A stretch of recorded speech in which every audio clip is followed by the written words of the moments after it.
जरूर देखें। 21 मई 2026 की शाम तमिलनाडु के कोयम्बटूर जिले के सुलूर इलाके के भरतीपुरम गांव में कक्षा 5 की छात्रा अपने घर के बाहर अन्य बच्चों के साथ खेल रही थी। रोज की तरह उस दिन भी सब कुछ सामान्य लग रहा था। शाम करीब 5 बजे वह घर से पास की दुकान पर कुछ सामान लेने के लिए निकली थी। जब काफी देर तक वह वापस घर नहीं लौटी तो परिवार वालों ने पहले यही सोचा कि शायद वह किसी पड़ोसी के घर या अपने दोस्तों के साथ खेल रही होगी। लेकिन जैसे जैसे समय बीतता गया उसकी माँ की चिंता बढ़ने लगी। 1 घंटा बीता, फिर 2 घंटे गुजर गए, लेकिन बच्ची का कोई पता नहीं चला। शाम धीरे धीरे रात में बदलने लगी और परिवार की बेचैनी बढ़ती चली गई। माँ ने पूरे मोहल्ले में पूछताछ शुरू कर दी। पड़ोसियों, रिश्तेदारों और आसपास रहने वाले लोगों से पूछा गया, लेकिन किसी ने भी बच्ची को नहीं देखा था। किसी को यह तक नहीं मालूम था कि वह किस दिशा में गई थी। रात करीब 8 बजे तक जब बच्ची का कोई सुराग नहीं मिला तो परिवार के लोग और गांव के कई निवासी मिलकर उसकी तलाश में निकल पड़े। गांव की हर गली, हर सड़क, खेतों, खाली जगहों और आसपास के इलाकों में खोजबीन की गई, लेकिन बच्ची कहीं नहीं मिली। आखिरकार थक हार कर और घबराए हुए परिवार के लोग रात करीब 10 बजे सुलूर थाने पहुंचे और बच्ची के लापता होने की शिकायत दर्ज कराई। पुलिस ने मामला दर्ज कर लिया और जल्द से जल्द बच्ची को खोजने का आश्वासन दिया।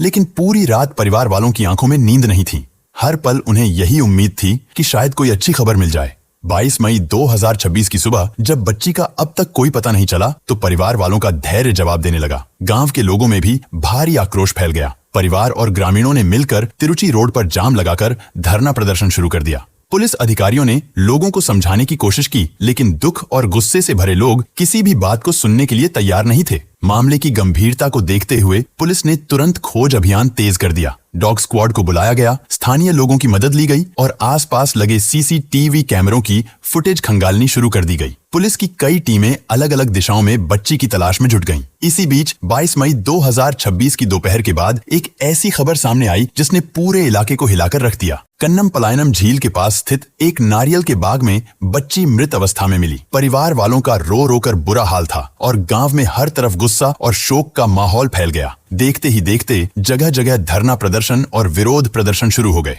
मामले की गंभीरता को समझते हुए पुलिस ने तुरंत जरूरी कानूनी प्रक्रिया शुरू करते हुए मामले की जांच आगे बढ़ाई। लेकिन जब पोस्टमार्टम रिपोर्ट सामने आई तो उसके खुलासों ने पूरे राज्य को झकझोर कर रख दिया। रिपोर्ट में बेहद गंभीर अपराध और क्रूरता की पुष्टि हुई जिसने पूरे राज्य को झकझोर कर रख दिया। यह जानकारी सामने आते ही लोगों का गुस्सा और बढ़ गया। विरोध प्रदर्शन और तेज हो गए तथा पूरे क्षेत्र में न्याय की मांग उठने लगी। मामला काफी संवेदनशील था, इसीलिए इस पर सियासत भी तुरंत गर्मा गई। विपक्ष पार्टी डीएमके ने कानून व्यवस्था को लेकर मुख्यमंत्री विजय पर सीधा हमला बोल दिया, लेकिन इस बार सरकार और प्रशासन का एक्शन देखने लायक था। घटना के महज 40 घंटे के भीतर राज्य के डीजीपी संदीप राय राठौर खुद कोयम्बटूर पहुंचे। राज्यपाल, अधिकार आयोग की टीम दिल्ली और चेन्नई से सीधे घटनास्थल पर पहुंच गई। तमिलनाडु के मंत्री एम.एस. संपंत खुद पीड़ित परिवार से मिलने पहुंचे। फॉरेंसिक एक्सपर्ट्स की टीम ने एक एक सबूत जुटाया। इसकी गूंज तमिलनाडु के नए मुख्यमंत्री थलापति विजय तक पहुंच गई। बताया जाता है कि मुख्यमंत्री ने मामले को अत्यंत गंभीरता से लेते हुए पुलिस अधिकारियों को सख्त निर्देश दिए कि 24 घंटे के भीतर किसी भी कीमत पर आरोपियों को गिरफ्तार किया जाए और इस जघन्य अपराध में शामिल कोई भी व्यक्ति कानून की पकड़ से बचना नहीं चाहिए। मुख्यमंत्री के निर्देश मिलते ही पुलिस महकमा पूरी तरह सक्रिय हो गया। वेस्ट जोन की आईजी राम्या भारतीय के नेतृत्व में एक विशेष जांच टीम का गठन किया गया। एएसपी पवन कुमार रेड्डी सहित कई वरिष्ठ अधिकारियों को इस जांच में लगाया गया। जांच टीम ने दिन रात काम करते हुए 250 से अधिक सीसीटीवी कैमरों की फुटेज खंगाली और घटना स्थल से लेकर आसपास के इलाकों तक हर छोटे बड़े सुराग की जांच की। जांच के दौरान पुलिस को महत्वपूर्ण जानकारी मिली। उसे चॉकलेट का लालच देकर बहला फुसलाकर ले जाया गया, जिसके बाद इस दर्दनाक घटना को अंजाम दिया गया। पुलिस ने इसी सुराग के आधार पर अपनी जांच को आगे बढ़ाया और आरोपियों तक पहुंचने के लिए लगातार छापेमारी और पूछताछ का अभियान शुरू कर दिया। पुलिस ने सीसीटीवी फुटेज, मोबाइल लोकेशन और अन्य तकनीकी साक्ष्यों की मदद से महज 24 घंटे के भीतर 2 आरोपियों को गिरफ्तार कर लिया। 23 मई की सुबह पुलिस मुख्य आरोपी कार्तिक के घर, जो पल्लापालयम इलाके में स्थित है, पहुंची। गिरफ्तारी की भनक लगते ही कार्तिक ने भागने की कोशिश की। बचने के लिए उसने अपने घर की दूसरी मंजिल से छलांग लगा दी, लेकिन यह कोशिश उसी पर भारी पड़ गई। नीचे गिरते ही उसका दाहिना पैर और दाहिना हाथ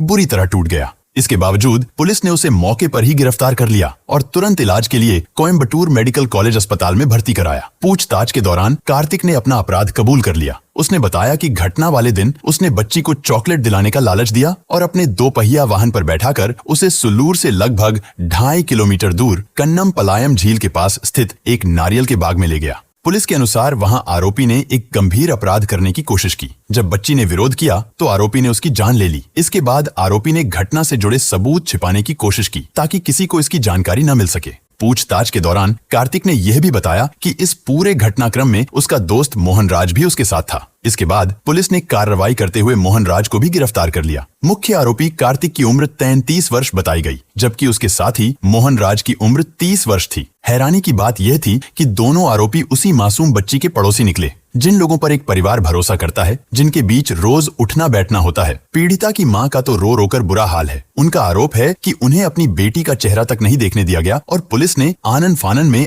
अंतिम संस्कार करवा दिया। जरा सोचिए, एक माँ को अपनी बेटी का अंतिम दर्शन तक नहीं करने दिया गया। एक माँ जिसने उसे जन्म दिया, उसे पाला पोसा, वही माँ अपनी बेटी का चेहरा आखिरी बार भी नहीं देख पाई। आज वह माँ रो रोकर बेहाल है और लगातार न्याय की मांग कर रही है। पुलिस ने दोनों आरोपियों के खिलाफ पॉक्सो एक्ट की गंभीर धाराओं के अलावा विभिन्न धाराओं में मामला दर्ज किया। बाद में दोनों को अदालत में पेश कर न्यायिक हिरासत में भेज दिया गया। लेकिन इस मामले में विवाद यहीं खत्म नहीं हुआ। इस दर्दनाक घटना के बाद पूरा देश दुख में डूब गया था। हर तरफ लोग उस मासूम बच्ची के लिए इंसाफ की मांग कर रहे थे। लेकिन जरा इस तस्वीर को भी देखिए। इस तस्वीर को देखकर किसी भी संवेदनशील इंसान का खून खौल उठेगा। 23 मई 2026 को इस पूरे मामले को लेकर पुलिस अधीक्षक कार्यालय में एक प्रेस कॉन्फ्रेंस आयोजित की गई। प्रेस कॉन्फ्रेंस शुरू होने से कुछ मिनट पहले का एक वीडियो सोशल मीडिया पर सामने आया, जिसने पूरे देश में आक्रोश की लहर पैदा कर दी।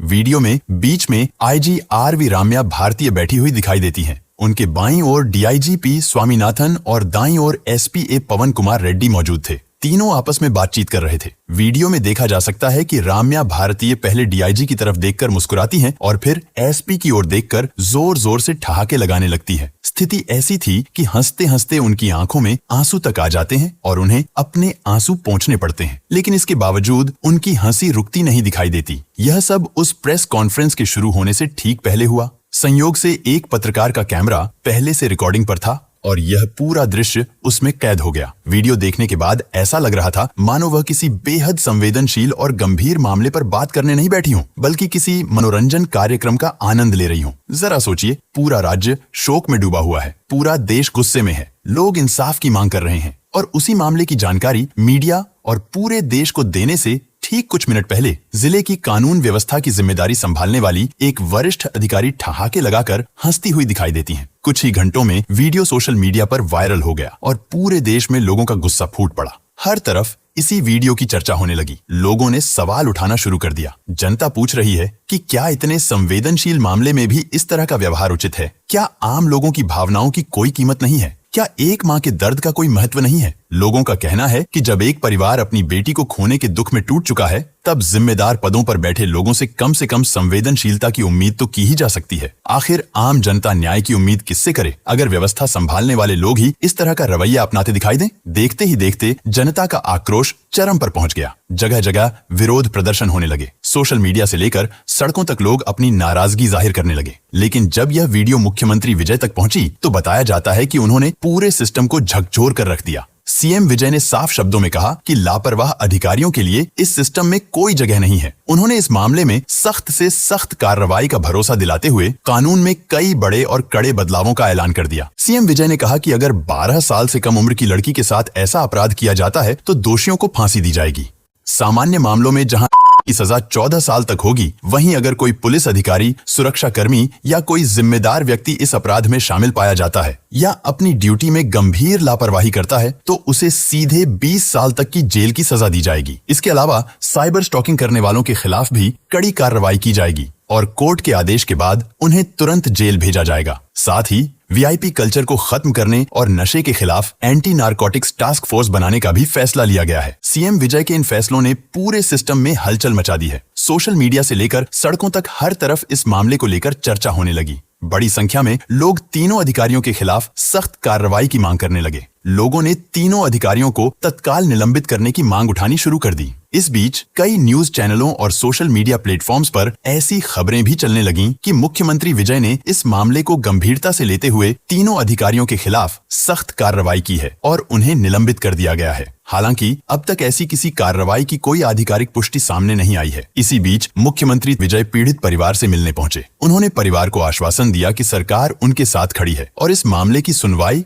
फास्ट ट्रैक कोर्ट में कराई जाएगी। मुख्यमंत्री ने कहा कि दोषियों को कानून के अनुसार कठोरतम सजा दिलाने के लिए सरकार हर संभव प्रयास करेगी। साथ ही पीड़ित परिवार के लिए आर्थिक सहायता और मुआवजे की भी घोषणा की गई। सीएम विजय ने इस घटना के बाद कई नए फैसले लिए जिसकी लोग तारीफ भी कर रहे हैं, लेकिन इसके बावजूद आज जनता के मन में एक बहुत बड़ा सवाल है। क्या सिर्फ कानून बदल देने से हमारी बेटियों को सच में इंसाफ मिल जाएगा? क्या सिर्फ सजा बढ़ा देने से ऐसे अपराध रुक जाएंगे? सड़कों पर उतरी जनता आज साफ कह रही है कि कानून में बदलाव जरूरी है, लेकिन उसके साथ साथ उन अधिकारियों की जवाबदेही तय करना भी उतना ही जरूरी है जिनका व्यवहार ऐसे संवेदनशील मामलों में लोगों की भावनाओं को आहत करता है। निसंदेह यह मामला बेहद दर्दनाक, निंदनीय और समाज को झकझोर देने वाला है। बच्ची को चॉकलेट का लालच देकर अपने साथ ले जाना और उसके साथ हुई यह दर्दनाक घटना किसी भी सभ्य समाज के लिए शर्म की बात है। लेकिन यह कहानी सिर्फ एक बच्ची की नहीं है। यह एक माँ के उस दर्द की कहानी है जिसने अपनी बेटी को हमेशा के लिए खो दिया। यह उस समाज की कहानी है जो आज भी अपनी बेटियों की सुरक्षा को लेकर चिंतित है। यह व्यवस्था की जवाबदेही का सवाल है और यह उस संवेदनशीलता की परीक्षा भी है जिसकी उम्मीद जनता अपने अधिकारियों और जिम्मेदार पदों पर बैठे लोगों से करती है। लेकिन आप ऐसे मामलों पर क्या सोचते हैं? अपने विचार कमेंट में जरूर लिखें। अगर